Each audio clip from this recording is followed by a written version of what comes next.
When I lost 180 pounds, I felt pain every single day, but it was in pursuit of something bigger, well, smaller in this case, but something better, right? Something better for me from a health standpoint, from a mental health standpoint, and from a physical standpoint.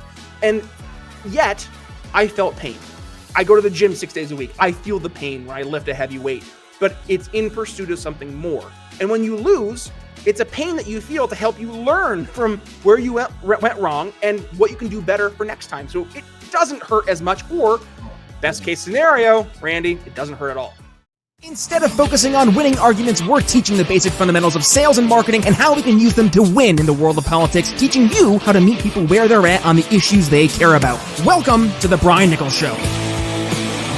Well, hey there, folks. Brian Nichols here on The Brian Nichols Show. Thank you for joining on, of course, another fun-filled episode. I am, as always, your humble host, joining you from our lovely Cardio Miracle Studios here in Eastern Indiana. The Brian Nichols Show is powered by AMP America. If you're looking for the news that really matters without all the corporate media bias and fluff, head over to our friends at ampamerica.com. News pieces, opinion pieces, and more. I think the opinion pieces are pretty darn good.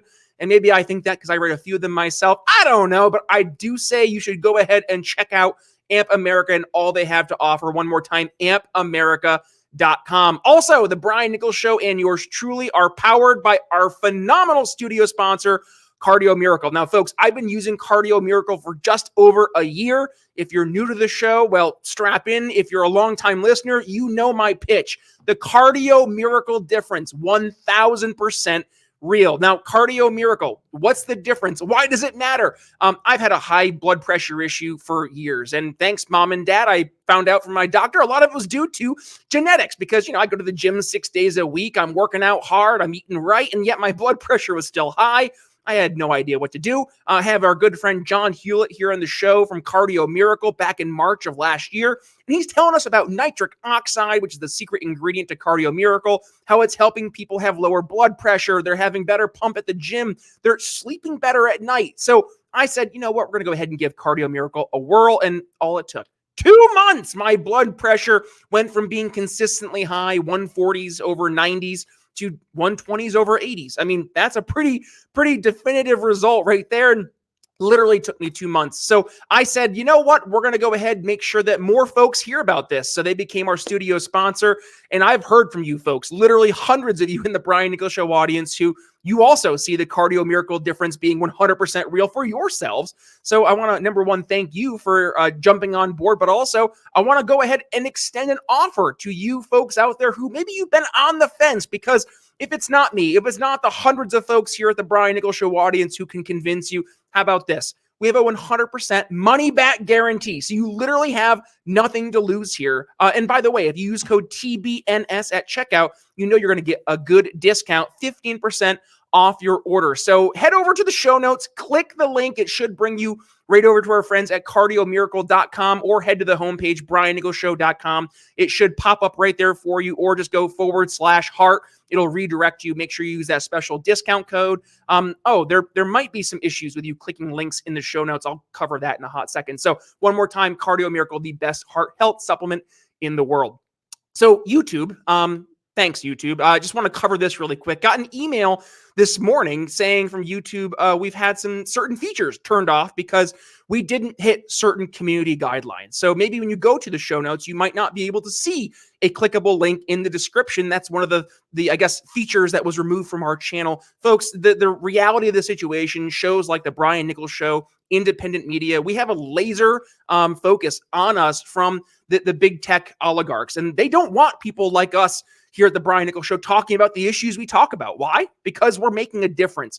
And when we talk about, yes, some controversial and very leading issues of the day, we need to be able to talk about them with the context and the nuance that they require. We can't just simply toe whatever the accepted opinion of the day is. We have to be able to ask questions and raise up issues when we see them. So we have deleted a number of episodes here on the Brian Nichols Show from YouTube, specifically a lot of the shows that talked about the past 4 years during the COVID hysteria and insanity. So if you're looking for those episodes, just reality, folks, the only place to catch them now is going to be in the archives over at briannicholsshow.com. We have over 840 episodes over there. So if you want to go ahead, check out some of those awesome episodes with some phenomenal guests, frankly, that touch on some very controversial, but now looking in hindsight, ended up being very true topics of conversation as it pertains to all the insanity over the past 4 years. Check those out over at briannicholsshow.com.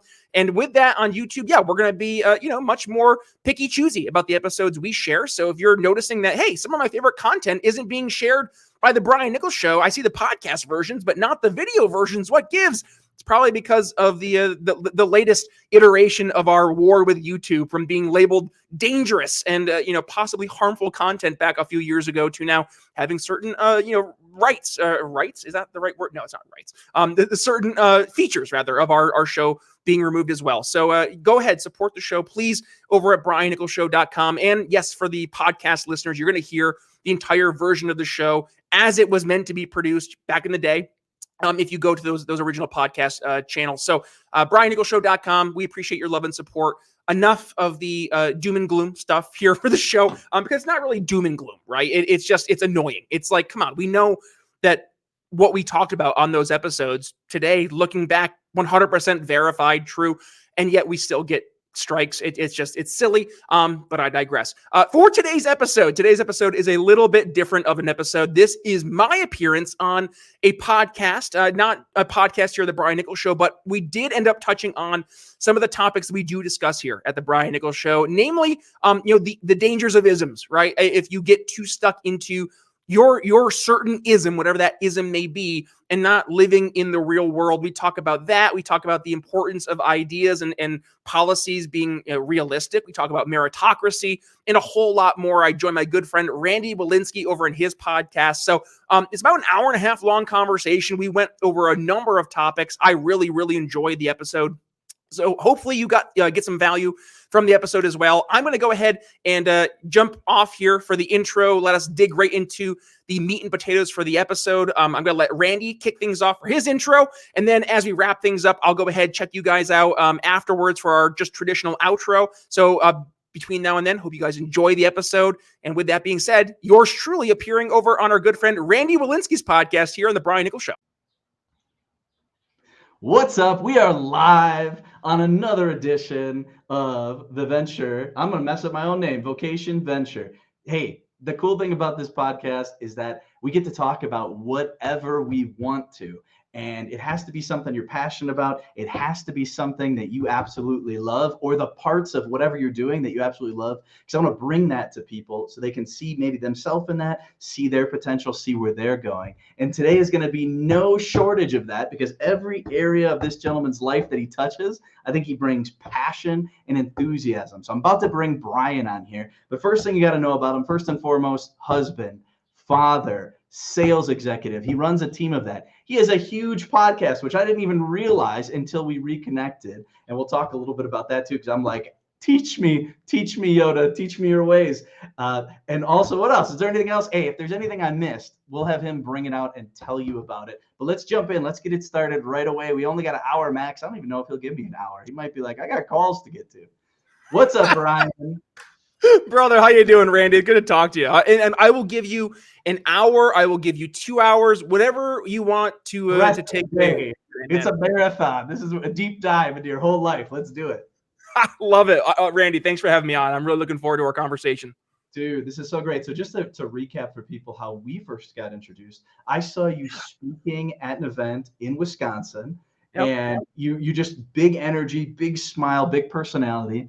And then I stayed connected with you on LinkedIn. I'm like, oh, I love the content. This is the thing. This is why you post content, because people forget about you. Your best friends forget about you. Like, oh my God, you do that? Like, you post content. And I'm like, I got to reconnect, got to see what he's doing. I love what he's doing with video. It made me think of you. And then we just started talking about our shared interests. I'm like, can I have you on? Will you be on my podcast? And then I found out you're like, big time podcast sponsors, almost 1,000 under your belt, dude. That's a big accomplishment. Most people give up after like 12, and they give up after like a year. They don't stick to it for like this. So it's true, man. Well, listen, I'm not trying to toot my own horn, but it's been a long time coming to where I am today from the podcasting standpoint. I started the show back in 2018 and I had no idea what the heck I was doing. One of my buddies, Chris Spangle, he does a lot of work here in Indianapolis with the Bob and Tom Show. And he does podcasting as a side hustle. And I started connecting with him, and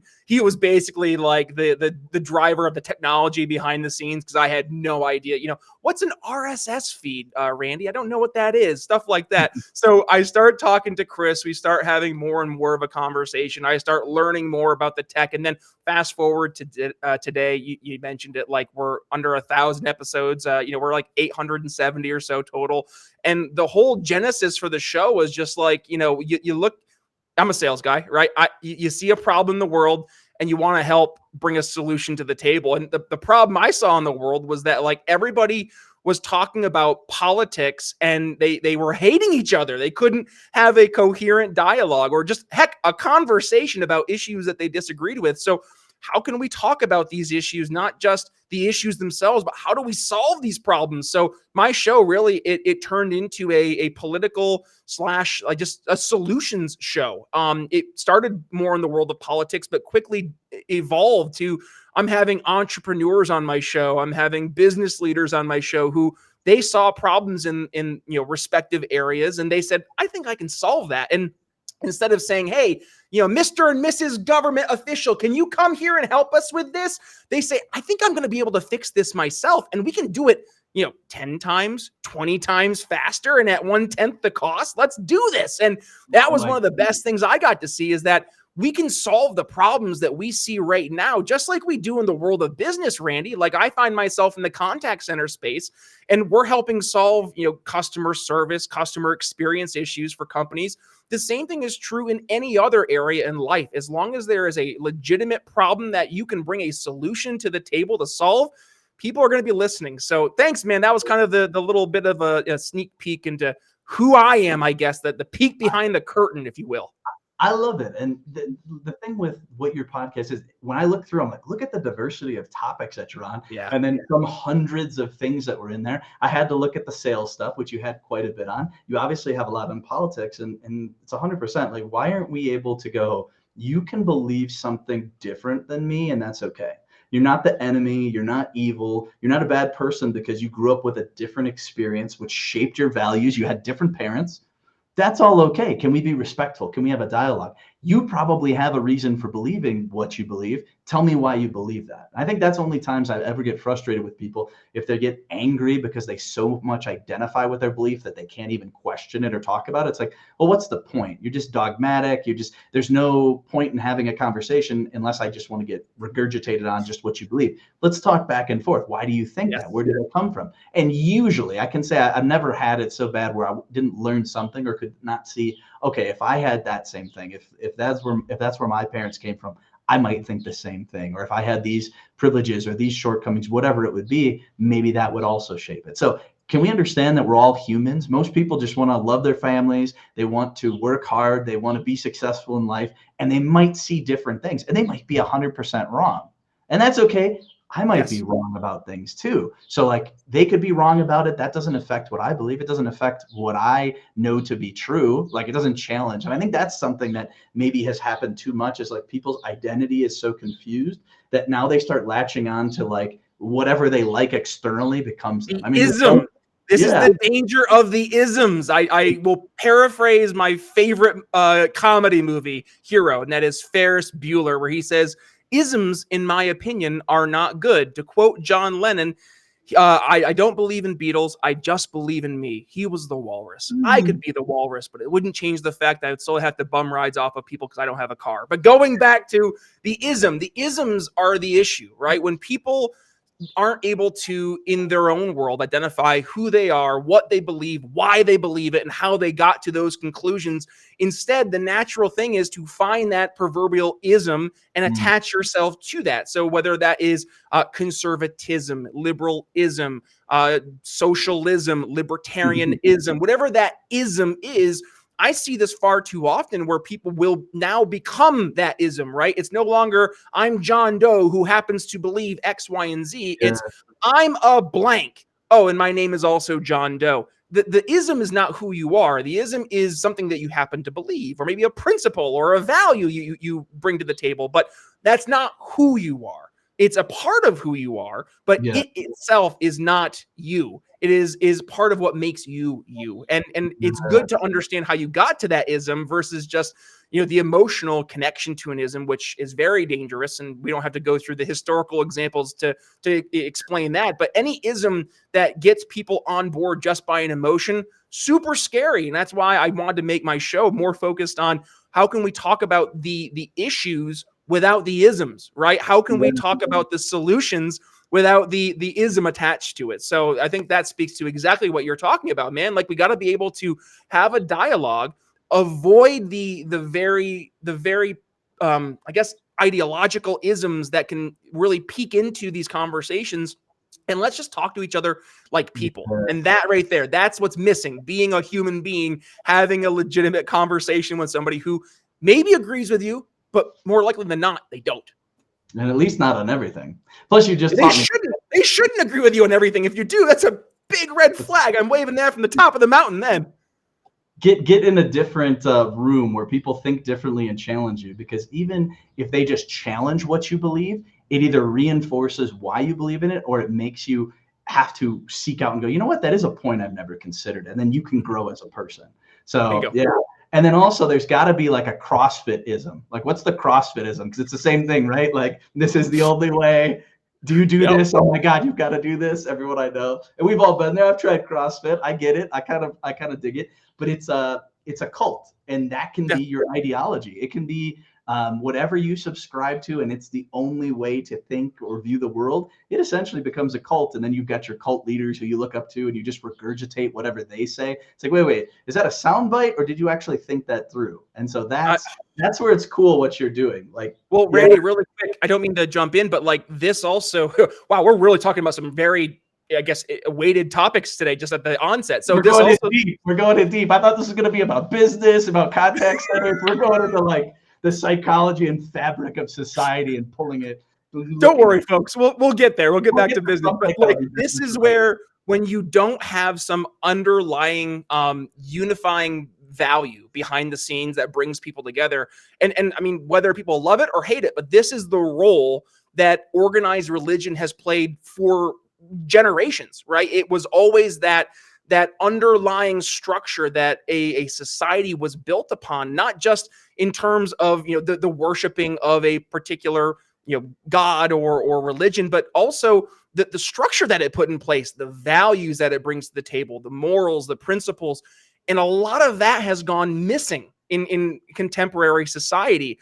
If we look at any use of modern religion, and it's been just dropping dramatically over the past 50 years. And you're seeing that especially here in America, where you lose that unifying religion or something therein, and instead, back to what we were just talking about, being replaced with those isms, right? So instead of somebody having a community and having a network of folks within a religious institution that they could build that relationship with, now they're going on to the interwebs. They're finding a collective group on social media like Facebook, and they're going into that group of other folks who believe the ism. And this is where we get really scary, dangerous territory, Randy, right? Is where you start to avoid the tough conversations. Right now, what you're doing is you're finding yourself in a bubble of people, that's right, who think and act and speak like you do, which then creates the perception that, oh, well, this is my tribe. This is now the C word, the cult, right? This is the group of people, the one of us. Same mentality, right? Yeah, exactly. Just like in Wolf of Wall Street. But like, if you are so intoxicated by I'm with a group of people who look and speak and think like me, that really puts you in a dangerous spot, because now you're not subjecting yourself to people who don't think and speak and act like you. And that right there is what makes society, by and large, great, is that you have to be able to interact with people who don't think like you, who don't speak like you, who don't act like you, and to be able to not just say, oh, well, your belief is wrong, right? But like, bring value to the table. It's just don't say you're wrong. Say, I think my idea actually can help solve this problem better. And here's why. Have that intelligent dialogue versus, and again, I hate going back to this point, but the isms. If you are so rooted in ism and you say, well, this would work if everybody else did what they're supposed to do, that's not a solution. Then that's again back to the isms. That's an ism. That's not something that's actionable. So if your idea can only live in a utopia where everybody looks and thinks and sounds just like you, right? Exactly. Like, what are you doing? That is not a real tangible thing. So that is exactly why I think these conversations are so important. Why I actually love podcasts versus your traditional news, channels, because news channels, Randy Wilinski here on CBS Evening News. I have Brian Nichols on for 3 minutes to talk about a very important topic in only 3 minutes, though. Versus podcasts, we can have a long form conversation about anything in hyper specific detail, and we can go any route you want to go, focus on any rabbit hole you want to go down, and we can have more context brought to the table, which isn't just more of a service to us having the conversation, but it's also a service to the folks listening to the conversation, because that context that's normally missing from your traditional corporate media news, that's where you get that value in the podcast. Yeah. So that's why I love podcasting. That's why I think that the podcast medium is so great. And Randy, that's why I'm so glad to be on here today. So thanks for that, man. We'll put a pin in this because I think this is such a good topic, but I want to make sure we get to for sure anyone who business. I know. No, not just business, but your podcast. I would love to hear kind of the, we'll get, all right, let me put the pin. I said there's going to be a pin, then I went on a big statement. All right, let's get back to it. What you're saying is 100% true. And a lot of people will go, hey, you know what? Go watch Fox News and watch MSNBC and then figure out the middle area. And you could do that, but I feel like they're both they only want to tell you it from one angle. And that might give you a more rounded, that's going to be pretty painful. Most people don't want to sit there and just totally disagree with something the whole time. What I think is more palatable, and you touched on it with podcasts, have a conversation with an actual person that disagrees, and just be open and curious. You're going to learn more about what they think and why they think it and where it comes from than by getting all these different points of view from hyper-specific people that have their own agendas. The average person might have their biases, but they probably don't have an agenda, like they've got to get it to you. And if they can ping pong back and forth with you and share an idea and they'll listen to an idea, now that's a good person. Like I've had that where there's people around me that we always see. We might tease each other. We might go, oh, look what's happening, and send a message. But there's good things in that, and that it can go both ways. Whereas if you're only in one camp and you don't even look over the fence and go, hey, what are they doing over there and why? And what is the truth? There wouldn't be a whole group of people, gathered around an idea if there was no part of it that had any truth. It could even be 80% wrong, but there's some truth over there, or they wouldn't even be able to collectively. And what's the truth? Randy, did you watch Ted Lasso? Wait, that sounds familiar, but no. So make me think of the bear. So I was thinking Ted. And I'm like, wait a minute, no, Ted Lasso. Wait, I know that name and I can't even think of it. But no, tell me, who's Ted Lasso? All right, so Ted Lasso, that was the Jason Sudeikis show that was on Apple TV. I think it just wrapped up its final season. Ted Lasso, Jason Sudeikis. Ted Lasso. While you're talking, so Ted. Yeah, you do your thing. So Ted Lasso, he was an American football coach. He gets signed to be a United Kingdom soccer coach, different football. But the guy was brought in to be the coach. The owner of the team was like, oh, he's going to do terrible, and I'm going to be able to have this be a big FU to my ex-husband who used to own the team because he loves the team. Turns into this whole thing. Ted Lasso becomes a good coach for the football team, soccer team. But there's one scene. I think it's in the final season or second to last season, and Ted is he's in the bar, and the ex-wife's the owner of the team's ex-husband comes into the bar, and he starts being cocky and arrogant, and he starts challenging Ted some, and Ted says, oh, you want to play some darts? And he starts telling a story about when he would go to play darts when he was a kid, and he just starts pegging bullseyes. And the moral of the story is to be curious and not judgmental. And that's how in the story Ted articulates that you could have learned that I played darts by asking me some questions like, hey, what did you do when you were growing up, when you were hanging out with your dad, when you would go to the bar, and oh, when you would play darts, how did you do? And oh, you were knocking away bullseyes every single night. Curious, not judgmental. If you go in with preconceived notions, or you go in, as you mentioned, Randy, with an agenda, then you already have a laser focus of your end destination in mind. But if you're genuinely trying to understand and you're genuinely trying to satisfy this curiosity you have to go in without expectations, without the understanding that you might end up at your end destination, or hey, maybe you're going to end up somewhere else, and that's okay. Because as you said, everybody kind of ends at some end position based on some kernel of truth. Now, it might not be necessarily the full truth. It might be a piece of the truth, but they got to some endpoint based on something. So we have to find out what that something is. I always talk about on my show, and part of my sales training when I teach SDRs and BDRs, is to meet people where they're at on the issues they care about, not what you care about or what you think they should care about. And that starts with understanding who you're talking to. What do they care about? What are their main drivers? What are their main fears? And if you don't know, ask them. Like, ask the question, because at the end of the day, you're talking to a person.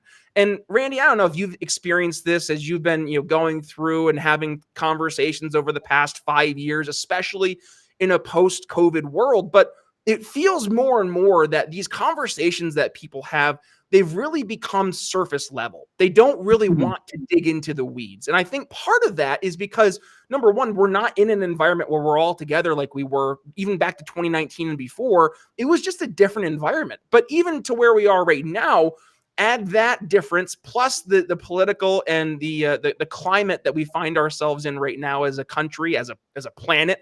It's not the best. So I think we're also all walking on eggshells, afraid of these dialogues, afraid of these deep dive conversations, when in reality and in all actuality, it is those exact deep dive conversations, those exact deep dive dialogues that are going to be the very thing that saves us, not just as individuals, but also as that collective society. Because a society that can't work together or talk together is a society that's doomed for collapse. So yeah, I hope that brings some context. Oh my goodness. No, that's it. The word that jumped out at me when you're talking is people's egos.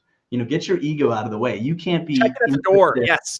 You can't be interested or curious as to what a prospect wants and actually they need if it's all about you and what your agenda is. You can't be curious as to what your fellow man or woman is interested in as far as their politics and whatnot, if it's all about, no, I have to convert you. I have to change you to my way of thinking because my way is the only way of thinking and your way is wrong. So let me just beat you over the head with stuff until you decide. And that happens again. It's a human thing, right? That's a human nature thing. I think the other reason things are surface level is a little bit of the climate that has been created by a lot of social media and by the media in general, where people are afraid to speak their mind. It's a weird world that we're in, but we have to navigate that. And there has to be some people that are brave enough just to be authentic and say what they have to say. Hey, Randy, I mean, really quick, let's get real for a second, right? Yes. Back in 2020, now for folks in the audience, this might make you a little upset, and that's okay. That's why we're having these dialogues. That's right. Trigger for all you. Oh, warning, folks, warning. I'm flashing it on the screen right now. But back in 2020, I was one of those guys who was saying, I don't know if we should be just arbitrarily locking down society and determining half the group of people are considered essential and the other half are non-essential. Take that a step further. I don't think that we should be arbitrarily forcing every single person in society to get an experimental vaccine despite any pre-existing health factors or situations or any, no context. Just painted like everyone has to do whatever we want. One size fits all, cookie cutter approach, like however you want to label it. This approach really bothered me.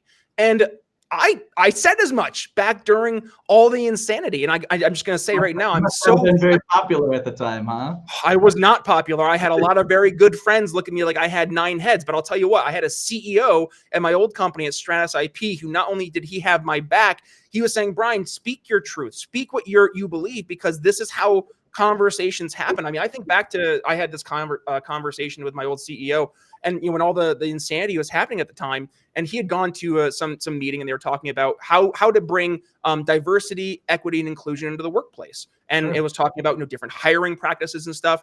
And he and I are just shooting the crap one day after work. Yeah. And he goes, you know what, Brian? I've enacted 0 of these policies, and yet I can walk out of my office right now and look into this building. I have a predominantly 50-50 split between men and women. I have literally a cornucopia of different folks from all different backgrounds, ethnicities, religions who are working here. I mean, we had this build itself by accident. It wasn't intentional. And to have that conversation, it was so refreshing, because those conversations traditionally aren't comfortable, or frankly, conversations that you don't want to have in general with anybody, because you're like, am I going to say the wrong thing? Am I going to get in trouble? And back to COVID, that was very much how I saw a lot of my peers, not at my old company, but just in the world. They were afraid to speak their mind. They were afraid to say, maybe this isn't the best approach. And listen, I know a lot of folks are still saying, hey, we should have done this. Hey, we should have done that. Hey, that science is still out. That's okay.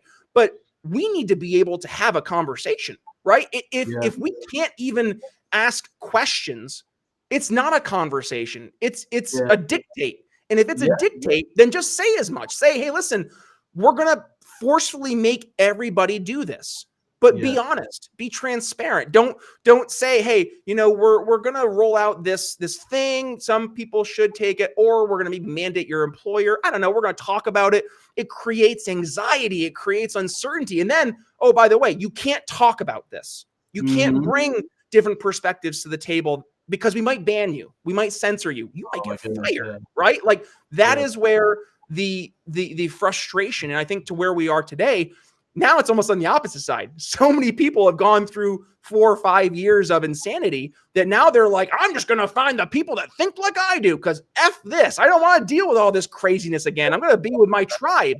And that's where things get scary. So I'm trying, and I think that's what we're doing today. How do we bring back conversation, bring back, even then when you disagree, how can you have an intelligent, thoughtful dialogue and not lead the conversation as enemies, but at least understanding at least where the other person is coming from, how they got to where they are, walk in their shoes, if you will, have some empathy, stuff like that.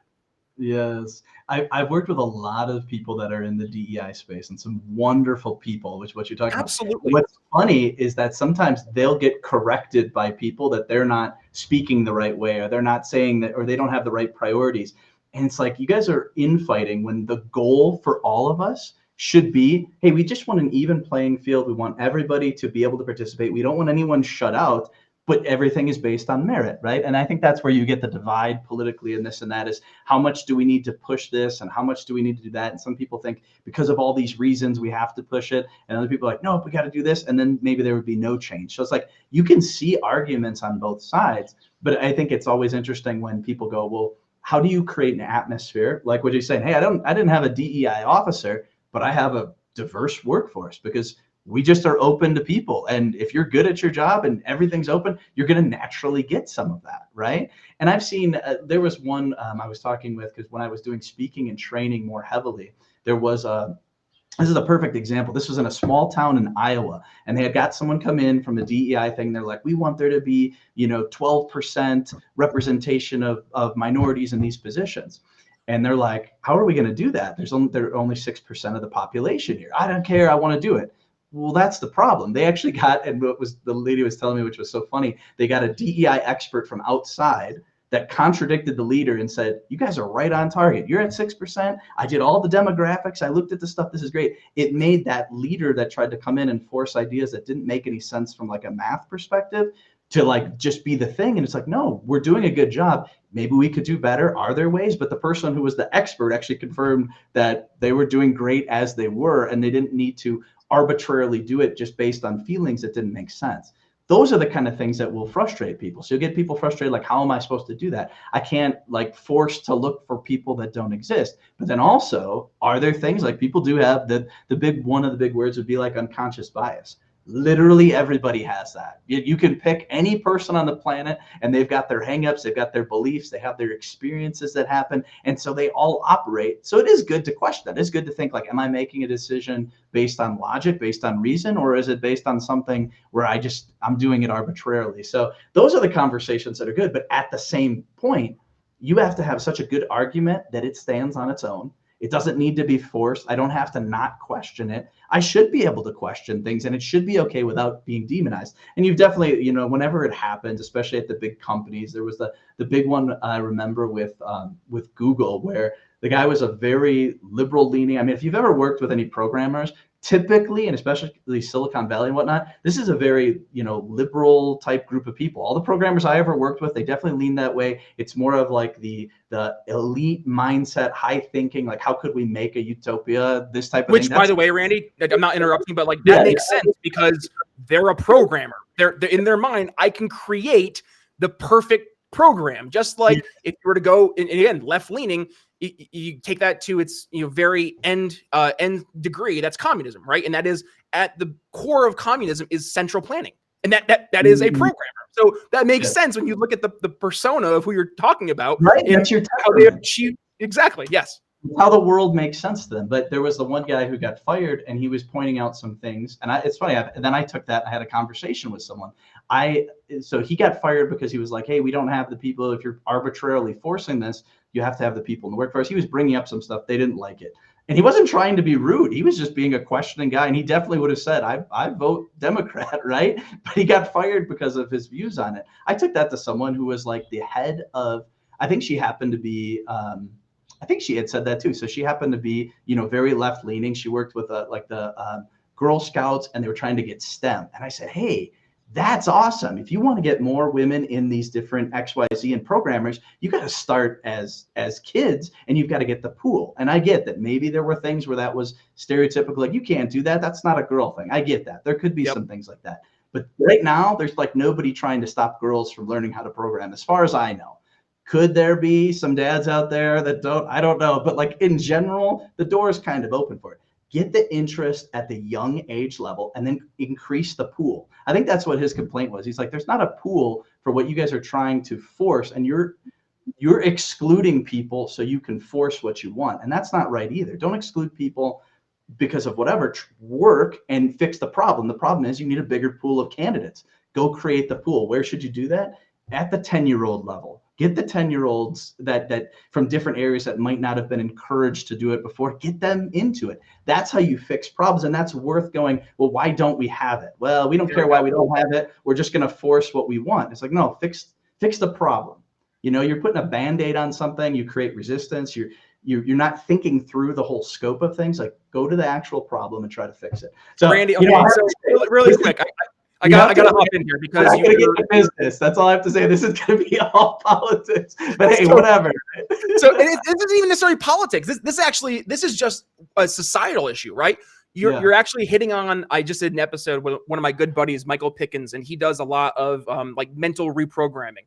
And one of the things that we talked about, so my episode was called the Ozempic era, right? Now, yeah, I'm not picking on anybody who's taken part in Ozempic, but the idea of real quick, because so Ozempic is this shot that's been going around, and basically it helps facilitate weight loss. Now, by the way, as a guy who used to weigh 385 pounds and lost 180 pounds of fat, I know a thing or two about weight loss. You don't just treat the symptom, right? You have to treat the root cause of the problem. And unfortunately, Ozempic is very much one of those things that just treats a symptom versus the root cause. Now, going back, Randy, what you were talking about earlier, you know, let's talk about the education system, right? Why are maybe girls not having as much opportunities in the STEM field? Is it because of the way that they're being taught in earlier education? And let's look at education. Is it education, or is the education system we have in place based not on education, but rather on the idea of schooling, which goes back to the Prussian model of schooling? That's actually what it was called. And it was the idea of how do we take a populace and prepare them to go into the real world to be good little factory workers, right? And if you think back to your experience back when you were going through school, does that not represent your experience in public education? And exactly. And that speaks to, we are not training our kids or educating our kids to actually become educated. We're teaching our kids how to be good little rule followers and task doers, right? Like, you want to go to the factory and be a good little factory drone? You're going to be great after graduating the public education system. Great, 2 thumbs up. But if you look at, I forget the specific numbers, but if you look in Silicon Valley, 80%, I believe was the number, of all Silicon Valley CEOs did not graduate from a traditional Prussian government schooling model, but rather they went through a Montessori schooling model where they themselves could, instead of being force-fed a curriculum that they could not give two flying flips about, but instead are actually able to invest their time, energy, and efforts into areas that they find personal value and they get enjoyment from. That then helps create those incentive structures to help promote them forward, right? So we go back to the idea of a meritocracy, right? You're passionate about something, you start to work harder on something, and you become better at that thing versus the competition. Now, all of a sudden, you have a skill, a service that you can bring to the marketplace that has value, it has tangible value. And now you start to see like, oh, this is how markets are created. It's not by some guy sitting, in a ivory tower saying, we really need to have more doctors in our neighborhood, so we're going to dictate more doctors. No, that's not what this happens. How it happens is you have a bunch of sick people in your community and kids growing up who see all these sick people and say, I wish I could help make my community better. And then of that group of kids, maybe a handful of them actually start to focus more on medicine and on healthcare. And then maybe a few of those kids actually go off to school and then they set up their clinics in that hometown and they're able to make the world of difference, right? That is how it happens. And whenever we see how, things aren't the way we want them to be, the answer is not to wave your proverbial magic wand to make it so, but rather what we talked about today. Ask questions, right? How did we get to here? And are we doing the right things right now from a structure standpoint to help position and put kids in place to actually do best, to focus on the things they care about, that they're passionate about? Like, Randy, I'm sorry, I'm just going to say it. My 4-year degree from my college has been sitting on my wall, and that's the most value it's gotten, is a nice wall ornament. In terms of my actual application to my real life, rarely, if ever, am I using it. Now, there are things as a political science major, so there are things I use every single day in terms of just theory and ideology and trying to be podcast right there. That's the podcast. There you go. But like when you talk about the average person who goes to college, why? What are you going to college for? Because everybody else is? Because you were told that this is what you graduate high school and you go to college for 4 years and you live a little bit, you learn life, and then what? You go off to real life and you're $150,000, $200,000 in debt. Oh my goodness! Because that's the way that we're told to do it. That's the way the system's supposed to work. Or is it because people actually want? And in this case, the answer is no. People didn't just go to college because they're like, oh, I really am passionate about my liberal arts degree. Nobody's really passionate about liberal arts. Like, people are going to college just to say they get a piece of paper and hang out with friends. And I'm sorry, that's the truth. So instead of saying, hey, maybe we should go ahead and magic wand forgive everybody's student loans and make college a public good, let's start asking, I know, here we go. I'm going to put my hard butt hat on. Do we actually need everybody to go to college? And that's a question we need to be able to actually ask, right? Like, not everybody needs to go to college, because not everybody needs an education from college to do a certain skill or bring a certain service to the marketplace. Like, nobody taught you how to do podcasting. Chris Spangle taught me how to do podcasting, but there you go. But like, nobody was saying, Brian, you're going to be a podcaster and you need to fill this role because this role didn't exist 15 years ago. And that's the difference. No, you've hit on something. We could go deep into that one, but we do need to rethink the value that we put on college, in the sense like, you are not valuable unless you go and do that. And that is only what responsible people do. You actually should be following, hey, what is your vocation? What are you passionate about? What is maybe your calling? Because people might go and get degrees. You know how many people I know that are like lawyers or something where they went engineers and they do a totally different thing, like that hyper specific degree, and then they left it because they hate the environment. They don't even know. I was a lawyer, and now I decided I'm going to go start a restaurant. A pizza, exactly. Okay. Exactly. I worked with someone that was in sales and they were a lawyer. They had a lawyer degree. They could have continued. They pivoted and went into sales. It's like, how interesting, right? And then I knew one other person was actually the same thing. Maybe it's just the lawyer profession. It's grueling. I don't know. Someone will have to vote in there. But another person, they were going through school for that, and then they pivoted out of it. It's because there's so much pressure that you only have value if you do these certain things. And at the end of the day, whoever's putting that pressure on you, maybe it's all in your head, maybe it's your parents, they're not going to be the one working it day in and day out. And you might be a person who's physical. You might be someone who wants to turn a wrench. We need more plumbers, to be honest with you. We got too many people that are about to get outsourced by AI, and we ain't got nobody to fix the wiring. Like, Randy, I got to jump in here too. Could you imagine back in like 1907, right, that there was a college course to be a milkman? Is that real? Are you saying that? Is that a real? No, I'm just saying. Just imagine though. Like imagine there was, right? And that in order to be a milkman, you had to go get this 4-year degree. Okay. Let's just imagine that. The milkman position doesn't exist anymore. Like it's not even a profession. So the fact that somebody back in the day maybe could have gone to, I don't know if this is real or not, but like could have gone to college for a milkman degree, right? Like, okay, yeah, it's a little rough of an example, but the point is, why are we bringing generations of kids off to these, institutions of higher education to get degrees for hyper-specific areas that frankly might not exist in 10, 15, 50 years, right? Like I'm going to pick on my dad for a second. Hey, Dad, my dad got a degree back when he was a college student in animal husbandry, which, what? Takes care of cows or what? Horses? No. So my dad was a farmer, right? My dad was a farmer, and it was how do you help promote the next generation of livestock? So helping bring animals together to do the act of love and to make more animals, right? That was a degree that my dad got. Now, my dad is not a farmer anymore. My dad is an elections commissioner. He does board of elections stuff for every primary and general election in his home county. My dad's degree helped him at the time, but does it have value for his job now? No. And this goes to, I think, what we talked about earlier, Randy, is that we have to really rethink college just across the board. It's not just the next step. It's not like, okay, you go to elementary school, you go to middle school, you go to high school, and then you go to college.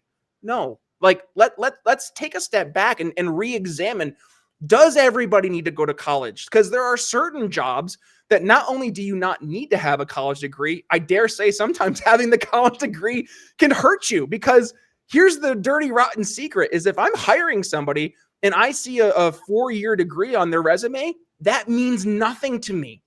Back 50 years ago, that might have meant something, right?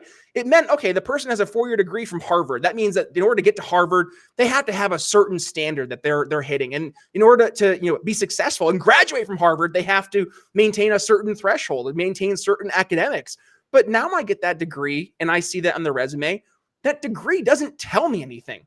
That degree tells me that the person decided to go to college after graduating high school for something, for fun, for education. They could be something a C++, whatever, right? So they might have skirted right by doing the bare minimum, but they got the degree. The scariest quote I ever heard was, don't forget, even your doctor could have been last place in their class to graduate, but they still passed. Oh, yeah. It's true, though. Like, yeah, but like if we're in a situation where we have so many people who they look at college as just the next step. I mean, yeah, it creates an artificial market. You have all of a sudden college prices skyrocketing because, well, we're told that in order to be a successful adult, you have to go to college, right? So if that's just the next step, well, of course, colleges can start to charge arbitrary amounts for their tuition because there's a demand that's 100% created by an artificial force. And oh, by the way, government is going to go ahead and pay these loans to the colleges. So the colleges aren't afraid. They're not afraid of not getting their money because they know the dollars are going to come in. Who has to bear that burden? It's the actual student. So it's a double-edged sword on the student side. There's zero risk for the college and the government handout side. So you kind of see now how we got to this system where it is today and how the incentive structures don't work. And this goes back to what we're, very first thing we talked about, Randy, is the way the incentive structures work is if there's a problem that needs solved and I have a solution, then the incentive structures per just basic economics of supply and demand will dictate what that price is. But if there is artificial demand and an artificial supply, guess what I can do? Artificially increase the price. And that is exactly what college has gotten to today. Well, I mean, human nature is a very tricky thing, and the way you incentivize it and the things you punish and the things you reward, you have to be very careful with them. Just getting people behind the idea of, hey, wouldn't it be great if you didn't have your student loans anymore? I know one person who's working at a job. It's like the stereotypical thing where they're $200,000 in debt and they're working for whatever, like $15 an hour job.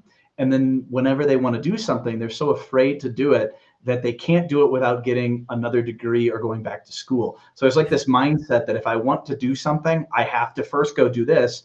And that's how they've gotten themselves into all this trouble, because they keep going and getting degrees for things they're not using, for markets that there aren't. And then they're huge in debt. So now if someone comes in and wipes it, how did that create any value for anyone? And then what if you just have people like, I know people, they'll go for a little bit, they'll decide it's not for them. They don't want to pay for something they're not going to use. Well, if it's paid for you now, might as well hang out. It's a good time. We're drinking beer. We're having parties on the weekends. All my friends are doing it. It's like you do have to be very careful how you incentivize humans, because they will, almost all humans will take advantage of it. I mean, I'd be surprised if there was anybody that had college debt that was against it, that also wouldn't be on the other side going, yeah, but I'll let you pay it off if you want to, right? Like, humans are selfish that way, and 100%. They will take advantage. And then the people who said, you know what, that's not for me. I don't want to do that. I want to go work with my hands. I'm going to go get a 2-year degree. I've got it paid off, or I'm going to go into an apprenticeship program. They look at that and go, hey, wait a minute.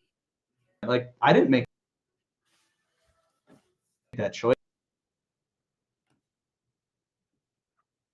You made that choice for me. But then there's so much in life.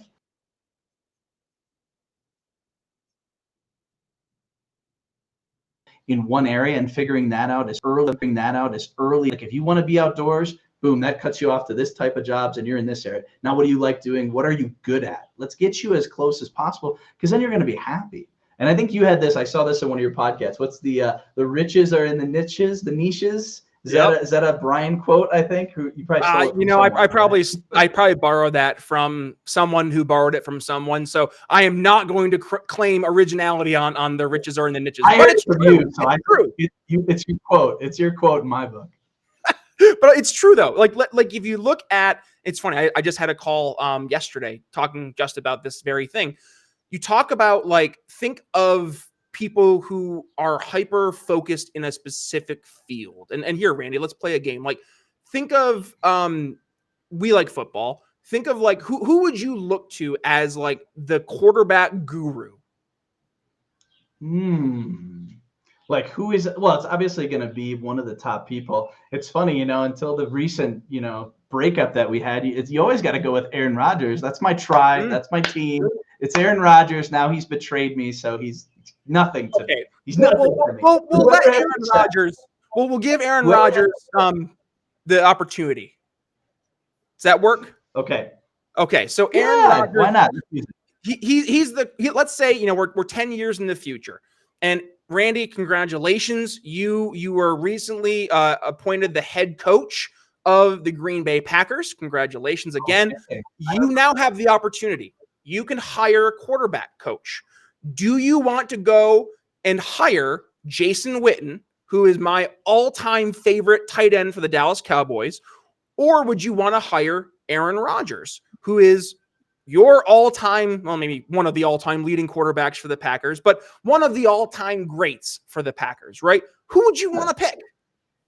You're going to pick, obviously, whoever has experience having done it, that's been there and can walk somebody new who's never been there exactly how they did it.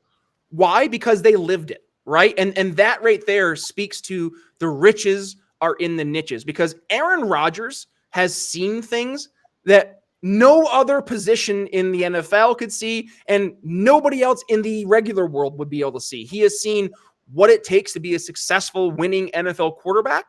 And he has seen what happens to other people when they do not pay attention and they do not do the necessary actions to be a professional quarterback. They don't end up in the league too often. That's why the NFL's nickname for a while was the not for long league, because you could be in the NFL for 2 years and then you're going and serving sandwiches at Subway.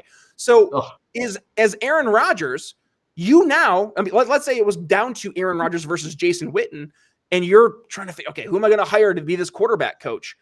Aaron Rodgers has much more of an argument on his side to say, listen, Randy, I won NFL MVP, 3 times, 4 times. I'm a Super Bowl winning quarterback. I can make silly throws across my body. I can still win a game. Still win a game against the Dallas Cowboys, even though Dez caught it. Just saying.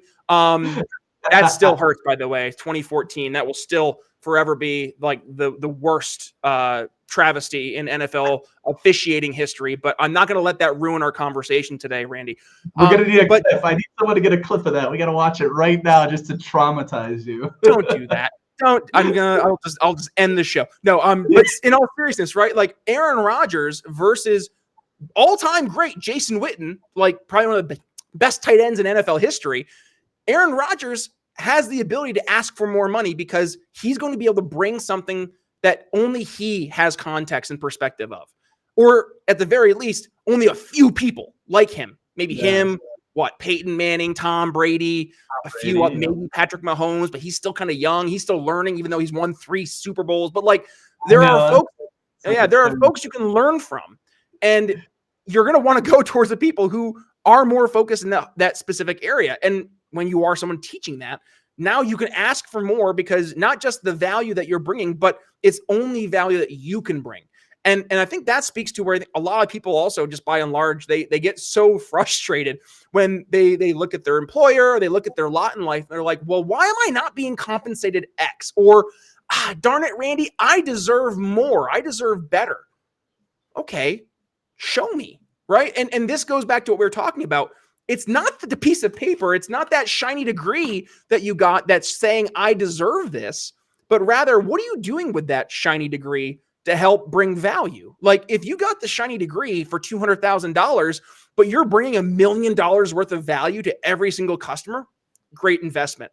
But if you paid $200,000 for the degree and you can get $100, $200 maybe from people actually valuing that degree, it might not have been a good investment. And instead of saying, poor you, I'm going to forgive that investment. Just like in business, you learn from mistakes and you learn from successes. You learn what works and what doesn't work. That doesn't mean that the pain isn't real. The pain is absolutely real, but the pain is the thing that we learn from. The pain is the thing that we use the teachable moment to avoid in the future. Pain itself is not a bad thing.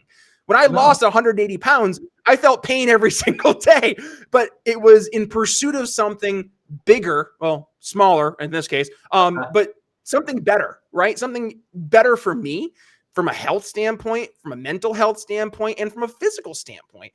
And yet I felt pain. I go to the gym 6 days a week. I feel the pain when I lift a heavy weight, but it's in pursuit of something more. And when you lose, it's a pain that you feel to help you learn from where you went wrong and what you can do better for next time. So it doesn't hurt as much, or best case scenario, Randy, it doesn't hurt at all. I think that we could do a whole podcast literally just on pain and mindset, because people have this idea that because their body and maybe their mind even naturally wants to avoid pain and seek pleasure, that there's no purpose of having pain. But that is exactly where you learn the most. It is where you figure out who you are. It's where you see and really learn a lesson. If you could be in pain and someone comes with a magic wand and removes that, you don't learn the lesson. You don't even appreciate it properly. Like there's a lot of things you have to be very careful how you incentivize people. We think about what's the stereotypical thing of like the rich kid that gets everything they want and they're never happy and they're spoiled rotten and they're just a terrible human. Well, you got to watch how you do that with humans. How do you incentivize them? And what lesson were they supposed to learn that you circumvented? Now, let me just take that away. You were supposed to figure out something, but I think that's too much for you. I know better than you. You made a decision. You don't have to live with it anymore. And you can think about that. We talked about being fathers. And it's like, that's something I think about, right? You can't be so soft in the idea that, oh, there's no consequences. Like I talked about this when we were doing trainings for generations. Like it's going in a diversion, but like the world was very tough for silent and boomer generations. Their parents and things were very tough. They were harsh on them. They didn't like that. So they pivoted in how they parented. But then they also complained that, oh, our kids are soft. It's like, of course, the world is so much easier. Everything in life is easier than it has ever been before. There's no delayed gratification. It's instant gratification. You get mad if the Wi-Fi isn't working on the airplane. Like, oh, we didn't even have that 3 or 4 years ago. Doesn't matter. Where's my on an aluminum tube flying 700 miles an hour, and you're upset you can't get 2 bars on your Wi-Fi? Pretty much. And we have changed the world. We have changed things, and we've made things easier for everyone. You know what's interesting is nobody's happier. Mental health is a crisis. People can't deal with life. It's just going to get worse. You see people freaking out about all kinds of things. Take an iPad away from a toddler, you see an absolute meltdown, right? They didn't even have iPads before. You got to play with a stick and mud. And like, I'm not a person where it's just like the old ways are the only ways. They were the best ways. But you have to look at the situation and go, oh, I see how we've created this. Like you had super highly critical parents that were just like, tough love was the only thing, and tough was the emphasis on it. You know, love was on the other. Then they went all love, and then everybody's having mental health crisis. Well, when you dealt with things being tough, you just get stronger. When you work out, you get stronger. Your body naturally, like it's a snowball too, right? It was super hard at you said you were 380 pounds. Mm-hmm. Like it's hard to do anything. But as you build muscle, your body burns at a higher rate, which means burning fat is easier. As you get stronger and do it, you start to enjoy it. Like there's so many things about that journey and things being tough. It's more satisfying. If you just had the Ozempic, and I'll have to watch that one. I saw you do that one of your podcast. But of course, the easy solution, which is not without its cost. Like there's no magic wand. Things aren't magic. There's a cost. You might say it's worth paying the cost or whatever, but in general, like the other way, the hard way is the best way. And no, we don't like that. Where's the magic way? Well, there is no magic. We don't have magic in this world. Whenever you wave the wand and do what you consider magic, there's a huge cost over here. Yes. So that's an example to say. It's the same with making choices. Like, by the way, Randy, live with a bad choice. I don't mean to do this, but like, everything in life at the end of the day is kind of economics, right? So in economics, we talk about the term opportunity cost. So you're making a decision. What is that costing you from, and it could be a bunch of different factors, right? It could be economic factors. It could be personal factors, and you're losing out on something, right? And we, as a society, I think we've gotten way too, I guess, comfortable with the idea that we don't have to have opportunity cost. Like it used to be, okay, you want to sit down and write out an essay. You're a college kid, that midnight deadline's coming up, and you had to sit down and you had to work hard for 3 hours to get that essay written and formatted properly just so you can get it in at midnight and get the A. Versus maybe there's an easy button now, and you can sacrifice the effort and you can sacrifice the attention you need to give to crafting a great essay by just having ChatGPT write it, right? And you tell ChatGPT your prompt, you hit that submit button, boom, you got a brand new essay, and now you present that to your teacher, you get the great score, and you're on your way. But what happened, Randy, right? What happened? Yeah, you hit the ChatGPT button and you created this essay that helped you move forward, but you lost on something. You lost on the creating of an argument. You lost on the structure of an argument. You lost out on how to present words in such a way that help make your point more, not just articulate, but also help the reader understand the argument you're making and help embrace that argument. You're just deferring to a robot. And what happens if the robot doesn't do a good job? You don't know. You don't know the robot did a bad job because you have nothing to base it on. So now all of a sudden you fast forward 10 years and you find yourself maybe in a job interview, and the job interviewer starts giving you some tough questions and asks you to present, what's a tough time that you had where you had to, build something and make it better, and you got pushback from a coworker. I don't know. And you were like, how do I articulate this? How do I present this in a manner that not only answers his question, but I can tell a story, I can elicit a narrative, I can help add in, supporting details, facts, and figures, and make not just a strong argument, but a compelling argument to get him to say, oh, I get it. I see your point, versus just okay, I heard you. Great. Next question. And that is where I think we are as a society really starting to miss out, is when we're hitting that proverbial easy button, right? Go back to, I think it was Office Depot or Office Max. That was easy button, right? Yeah. Like, yeah, that was easy. We've embraced that as a society, and we keep on looking for the easy button, whether it's Chat GPT doing your essay, whether it's Ozempic helping you lose a couple 100 pounds, whether it's name the thing, right? We are neglecting to acknowledge that for every easy button we hit, there is a really hard button down the road that we are going to have to hit at some point. And the problem is that your hand is it's weighted down, and it's just constantly going slower and slower until you have to hit that this is going to be hard button, because you took the easy way. It's just like a drug, right, man? Like, oh, I had a bad day, man, my boss was a jerk and I lost this huge account. I'm going to go home and I'm going to drink a 10-pack of booze and drink, I don't know, a handle of vodka. I don't drink anymore, so I'm just kind of guessing what we do nowadays. But like, yeah, that's right. But you get that short-term, I say satisfaction, but that short-term fix, right? You feel good, you feel numb for a little bit, and then what happens? Hangover. I mean, that is the perfect example of opportunity cost. You're sacrificing your good feeling for that short-term fix when you take the substance. We're doing that as a society. We're taking the short-term fix in lieu of long-term health.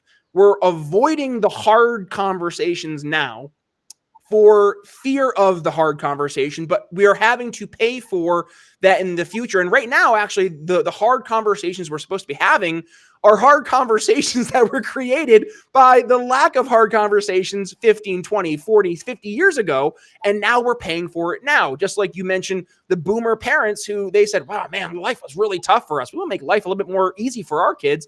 And now, their kids, they're like, who raised these softies? What's happening? They don't know how to screw in a light bulb without getting electrocuted. Like, what are we doing here? And it goes to this cycle, right? Where I think we're at a point right now, Randy, we have an opportunity. We have technology that brings us together in ways that we could never have been brought together before. We have ample opportunities now to talk about issues that were frankly taboo issues 15 years ago, 10 years ago, 5 years ago. We talked about one of them earlier today, but like, we are now at a point where not only do I think we have the opportunity to talk about these issues, but we also get the chance to talk about issues from the past that we never really addressed. We never really focused on, because believe it or not, I know you believe it, but for folks listening, the issues that we're dealing with today, they weren't issues that were created yesterday. I mean, we talked about the education system here in America. That education system literally goes back to the 1900s, late 1800s with the Prussian schooling model, right? Like, that's how old some of these conversations go back to, and beyond, right? Farther and further away. But unless we're able to take a step and say, like, hey, time out. Are we teaching our kids the best way possible? Like, God bless Gary V, because Gary Vaynerchuk, for anybody playing along with the game, right? Like, he is one of the loudest voices outside of politics who is like, kids don't need to go to college. And he's like, not every kid. And he's been a very loud voice, not just talking about that, but talking to parents, the people who are actually helping their kids make these decisions of what's next. And he's doing this not because, it's some self-interested thing that he's going to be getting value from, but because he is seeing a very real problem and he's trying to help start a conversation. That's just one example, but there are lots of things, whether it's education, foreign policy, cultural issues, you name the issue that we are facing as a country right now. I can almost guarantee, Randy, these issues did not pop up overnight. They started decades ago, generations ago, countries thousands of miles away, and they're still rearing their ugly head. So until we're able to start addressing root causes instead of constantly doing this Ozempic type approach to treating symptoms. We're going to consistently have symptoms to treat. So let's stop treating symptoms. Let's start dealing with the actual root causes of these problems and offer tangible solutions versus quick fixes that make us feel good for a short term, only to have the problem rear its ugly head 20 years down the road, bigger and badder than ever before. You could literally put that into anything. Like, humans' nature is to avoid problems as long as they can, to kick the can down the road, to not confront something head on. And it goes on and on and on and on, and it can stem really far back. Yeah, I do think of some of the things when I hear like they were doing this in the 70s. So I'm like, man, this stuff they were screwing up stuff before I was born. Like, hold on, are you ready for this, Randy? This blew me away. All right, I'm listening yesterday to this old interview with a top climate scientist in the 1970s. You know what the number one fear of from a climate standpoint was in the 1970s? Global cooling. Global cooling. Yeah. So here's what they were going to do. This still makes me laugh, and it shouldn't, but it does.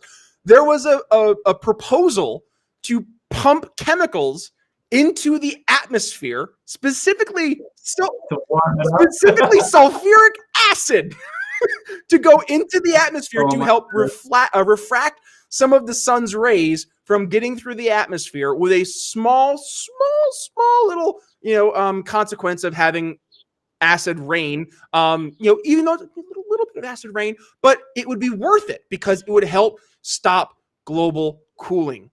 But wait, hold on. What are we dealing with today? What's the big bugaboo from every single millennial and college student I see? Global warming. And I stop and I say, wait, guys, hold the phone. Are your solutions you're presenting much like our sulfuric acid solutions from the 1970s? Because if so, I'm just going to say it, maybe the solution you're bringing to the table is actually going to be causing problems down the road that next generations will have to deal with. So again, it is also very indicative on us to take a step back and also control what we can control. I had one SDR named David back in the day. I love David. He's still one of my best buddies. And David used to come into my office and he'd sit down. He'd be like, I was like, what, David? He's like, Brian, like XYZ is happening and I just don't know what to do. And I'm like, okay, talk to me about X, Y, and Z. Like, what, how does this impact you? And he's like, oh, well, it doesn't impact me directly, but it's one of my friends. And he starts going through, and I'm like, okay, so how can you control this situation? And he'd be like, I don't think I really can. And I was like, then but you let it affect then what are we doing here? Control what you can control. Yes. Do your best. Forget the rest. Like, we are there. In the grand scheme of things, we are but ants on this home we call Earth, right? And the arrogance that we can dictate our global temperature one way or another, good or bad, on a whim. Yes. Which, I mean, we are seeing we can do that, but like the fact that we can put it in the way we want it to go, right? That we have some superior intellect, that we can just make the world exactly as we want it to be. That right there scares the crap out of me because the best intentioned folks can have the worst outcomes in their policies actually being enacted. You can have the best utopian vision and it can turn into complete catastrophe just by one person not doing things right. Here's a real life example, right? By the way, so you guys don't think I'm just talking at my butt here. You go back to communist China back in the 1950s with Mao Zedong. I had a lady on my show a while back. Her name is Lily Tang Williams. She's running for Congress right now, actually up in New Hampshire. She born and raised in Mao's communist China. And one of the things that they did back in communist China was sparrows. Sparrows were evil. They were bad. They were killing crops. They were horrible. So the great leader Mao said, no sparrows. You see sparrows, you kill them, you get them off your property. So what ended up happening? Led to a famine, right? Because sparrows were actually played a very important role in the ecosystem there. So them moving these sparrows out of the way, even though it was done in the best of intentions, ended up leading to the worst of consequences with literally millions of people starving to death in communist China. So it could be a communist. It could be a right-wing conservative. It doesn't matter who it is that's putting these do-good policies into action. what matters is that we have to take a step back and acknowledge we can't control everything. Even if we have the best of intentions, we can't make things exactly the way we want them to be. We have to work in this environment of conflicting ideas, conflicting values, conflicting interests, and bring a solution to the table that makes the most sense to solve a problem, but also being able to do so without the big, forceful one-size-fits-all approach. And that, I think right there, the competing arena of ideas, the marketplace of ideas. Here, you know what, Randy? We're going to bring it back to business because this is a business podcast. You got it. Someone's been waiting this whole time for a business tip. They're going to get it. When you look at the marketplace, not just of ideas, but the marketplace of goods and services and products, like, it is a competition. I'm in the contact center space. I work for an amazing company called Sharpen CX.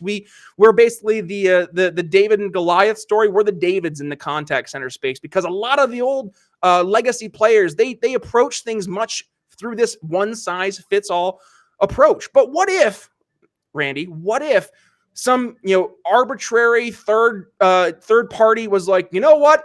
XYZ contact center solution is the best contact center solution in the world. So you know what we're going to do? Every company in the world has to use their contact center solution for their business. I have some hesitation. I have some red flags that pop up because when you do that, now what you're doing is you're eliminating competition. You're eliminating the marketplace of ideas. And instead, you're creating a situation where you do only have that one size fits all approach. Now, I think it makes more sense to have an open and fair competition amongst competitors because I want to have the best solution. Like we at Sharpen, we're creating the contact center of tomorrow and creating contact centers that people love, or at the very least don't hate as much. Whereas the old players, they have their solution in place. They have their legacy customers in place. As long as they can, hit the button, it turns on, and they're able to get their MRR every single month, they don't care. But we care. And that, I think, speaks to when you have a solution, whether you're an individual or you're a business and you're bringing real tangible value to your market, you have the chance not just to change the way the marketplace acts, but it's going to benefit you personally, financially, but also it's going to help better your customers, better your environment, better your society. Like I would much rather have a world where I can pick up the phone and have my issues addressed from, name the company you're calling into, have it addressed in 1-2 minutes, if that. Because you're able to have all the self-service options you wanted, or you're able to talk to a friendly agent who is able to know all your needs, wants, desires based on past interactions, or whatever it may be that you have for your solution, that you're bringing unique value to the table. That's something that we can all look to and say, that's a tangible good. So let's create an environment where we can have more competition, where we can have more of these discussions and disagreements, right? Because when you have a disagreement, you get to dig into the why behind that disagreement. Is it a real disagreement or is it an ism disagreement? I went full circle, but let's really focus on that, right? Oh, it's like I've been doing this for a while. But let's really try to do that. Let's have these conversations that can be uncomfortable, can be, challenging and controversial, but it gives us the opportunity to really understand who it is that we're talking to, why they believe what they believe. And if we can find some semblance of common ground to move forward, let's do that. I'm a little late to the party on it, but the boom ticker got hit right there. It was a little late, but boom. I love it. No, you have so many things in there. Like, again, we could unpack it. We could go in 100 different directions. I think the biggest thing people should look at is where is the money? Where is the incentive for solutions? Because I think one of the biggest concerns we should have from an environment is how we're poisoning our water.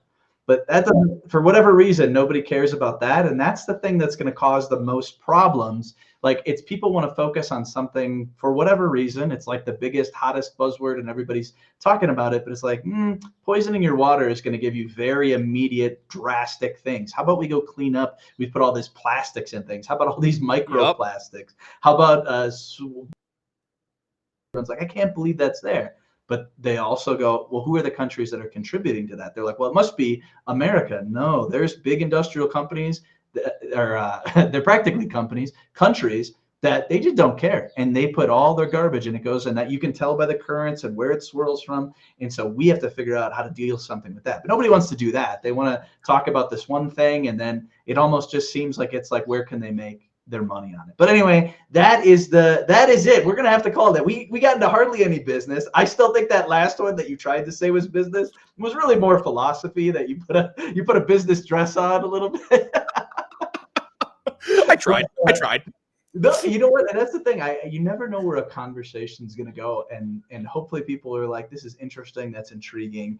I thought we'd get to contact setters. I thought we'd get, because it's an area I'm passionate about, customer success. I want people to have amazing things. I want them to leverage AI. I want people to upgrade their customer service people to get them to do more, because AI is coming for them. I mean, that's the whole. We'll have to have a part 2 at some point. Absolutely. As you might have said in a podcast I watched.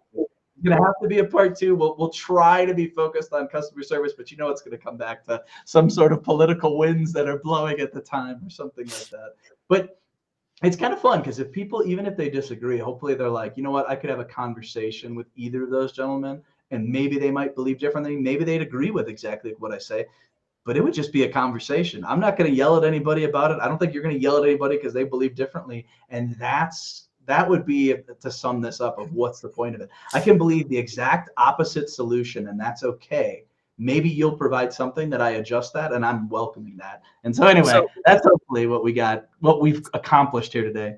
So Randy, I must say to that point, one of the biggest critiques I have consistently gotten from my audience over 6.5 years of doing this podcast is, Brian, you're way too nice to your guests. And I'm like, what? And they go, you didn't push back hard enough. And I'm like, that's not my job here. My job is to have a conversation, not to engage in an argument or a debate. Now, granted, there have absolutely been shows where I've gone through and have had more of a debate, but that's not the goal of my show. The goal is to have really thoughtful conversations with people across the board, people we agree with, people we disagree with, because guess what? That's life. So if we're not able to do that in the confines of a political / non-political, I mean, heck, my show, it's political, but like a lot of the stuff we talk about is overtly non-political. It's just like, here's a problem. Can we bring a solution to the table outside of needing to have, Mr. or Mrs. City Councilman or Mr. or Mrs. Congressman give us the green light? And if that's the case, then like, I don't even see it necessarily being a political show in some instances. Now, I know it's political. I know we talk politics, but like at the end of the day, I think we have to get out, and this is where I started, get out of the isms, right? Start focusing on what do we need to do to make this world a better place. And it starts with us having conversations, especially with people we disagree with. And if you find yourself like, oh, I got to talk to that person, I don't want to, like, that's more reason why you should.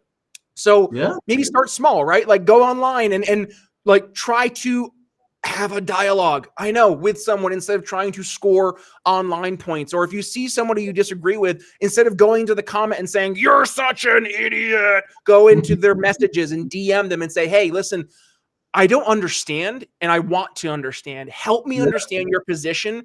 I guarantee you have so much more of a productive dialogue with that person. But the key underlying rule is you have to make sure that both parties are doing so in good faith. You have to like if you're going into a conversation and you have some like hidden motive or intention, and that's always like right below the surface, that's not you going in with good intentions. That's you going in with a motive. And likewise, don't go to somebody who, their job is to go out and sell whatever thing that they're promoting. Like somebody who's asking a genuine question, or they're like, hey, I think we have a solution to a problem. Let's talk about this. Like go in and approach it that way. You're going to have way more success. You're going to feel better because you're going to understand where the person's coming from. And hey, it might change your mind, and that's okay. So I hope that I've got some value. Yeah. Sales and everybody, or politics and sales, everybody is in some form of selling. You're selling your kids on when to go to sleep at night. You're selling your spouse that you're the best person that they could get. You're selling people on a product. Doesn't matter. It's persuasion and whatnot. You are not persuasive when you hit people over the head, when you hammer an idea, when you berate them. Imagine if you did that with a customer. You think that solution is good? That solution has been wrong for this long. And they're going to go, yeah, well, screw you. I'm going to do whatever I want. which is what Yep. people do in politics, but then they waste their time doing that same thing to other people. Like, isn't your goal that you would like more people to come to your way of thinking? In sales, would you not want your customer to buy your product because you believe it's the best one? Do you not believe your solution might be the best for the environment or best for government or best for kids? How are you going to communicate that to them? And first thing is they got to know that you're open to having that conversation and their ideas and whatever they currently believe is good. And you can add to it. You can build on it. You're there and welcoming. So there's the connection, is like selling and selling your ideas are no different. That's it. It's all human. Sales is everything, bro. Sales is everything. Yes. Persuasion and people. All right. Well, we'll have to break this party up. It's been fun. I mean, it was a good. I love having a good discussion. I'm sure there's plenty of things that we agree on. And even if there weren't, it wouldn't matter, because like we're two people trying to figure out the world and bumping into ideas and bringing them together. So everybody needs to have these types of conversations, and there shouldn't be anything scary about them. Go talk with people. You know what? And maybe they'll be more open over one beer. Maybe 10 beers is too many, but one beer might be a good place to start. Oh, I learned the 10 beers was too much for me a long time ago. So that's why I don't drink anymore, Randy. It's not good for the weight loss. It's not good for the weight loss. That's for sure. Weight loss and a lot of other areas as well. Mental health, spiritual, we could go on and on. But hey, at any rate, it was an absolute pleasure. I love the passion that you bring to whatever conversation that you're going to have. Like, you're just, whatever you're talking about, you're all in, you're super committed to the idea, but yet I still don't get the idea that you couldn't have your mind changed. So this is an awesome conversation. We'll do it again. We'll see if we can sneak in something else. Maybe I have to learn how you built your podcast. Maybe that could be an offline secret. Teach me. I love it, man. Hey, you give me a shout. That's people helping people, man. That's how I make it work. That's what it's about. All right. Well, we'll cut it from there. It was an absolute pleasure. Everybody, we appreciate you. We love you. We'll see you again some other time. Adios. Have a good one. Enjoy the rest of your day. Bye. Be great. All right, folks, that's going to wrap up my conversation over on my good buddy Randy Wilinski's podcast. I really enjoyed the opportunity to talk about some different stuffs. And frankly, a lot of it was not necessarily like political, but politically adjacent, social stuff, cultural stuff that really matters, right? Politics is downstream from culture. Politics is nothing more than a manifestation of our culture. So if we're going to ignore how we build culture, right, and it starts with us, then we're going to ignore what happens to the politics down the road. So really appreciate Randy having me on the show, being able to talk about this stuff in a different type of way. And yeah, sorry, we didn't really talk about business like we had planned on it, but hopefully you guys got some value as well from that episode. With that being said, if you want to go ahead and give us some love, please go ahead and support the show, share the show. That's how we reach more people, especially with our oligarchs over in the tech industry, obviously keeping their thumb on the Brian Nichols Show, holding us down. How dare they? So let's fight back. Share the show, tag your friends, and make sure you tag yours truly at B Nichols Liberty, Twitter, Facebook, Instagram, wherever it is you consume your podcasting content, or rather your social media content for the podcast. Yes, wherever it is you consume your podcasting content, Apple Podcasts, Spotify, yes, even the aforementioned YouTube Music. You can go ahead and check out some of our episodes. Now, granted, some of those episodes will not be found on YouTube Music because YouTube Music is tied to the YouTube channel. So if you're looking for the archive episodes, the only place to find those is briannicholsshow.com. You can find all 845 episodes of the Brian Nichols Show podcast in their entirety, completely uncensored over at the homepage, briannicholsshow.com. But otherwise, the video versions of the show, we have put them out as much as we can here on YouTube. Also over on Rumble, and we're going to be doing a lot more over on Rumble as well as on Twitter. So please pay attention to where we're uploading those episodes. Other than that, support the show. Yeah, subscribe to us on YouTube. I guess, just in the interim, I hate even saying subscribe here on YouTube because it's just annoying that they're doing this right now. But hit subscribe, hit that little notification bell, but head over to other areas just in case. Rumble, Sovereign, wherever you consume your podcast or your video content. We are uploading the whole video version of the show over on x.com. So go ahead, subscribe to us there. Wherever it is you want to go ahead and check the show, because who knows, we might have issues here with YouTube going forward. Other than that, one last plug, and that is to please support the folks who support us, our phenomenal sponsors. So Cardio Miracle, Ebels CBD, we have our good friends over at the Wellness Company, Liberty Emporium and their Michael Scott 2024 shirt. We have all those amazing sponsors, and I want you to go ahead and take part in not only supporting those sponsors, but seeing the cool things that they're bringing to the table, whether it's Cardio Miracle to help your heart, some cool swag like the Michael Scott 2024 shirt, heck, completely change the way that you approach your personal health care. Go and check out the Wellness Company. All those amazing sponsors, please use code TBNS at checkout for your special discount applied, and also to let them know that you heard them here on the Brian Nichols Show. With that being said, that's all we have for you. Hopefully you enjoyed that conversation with Randy Wilinski. Otherwise, signing off here on the Brian Nichols Show. We'll talk to you next time. Thanks for listening to the Brian Nichols Show. Find more episodes at briannicholsshow.com.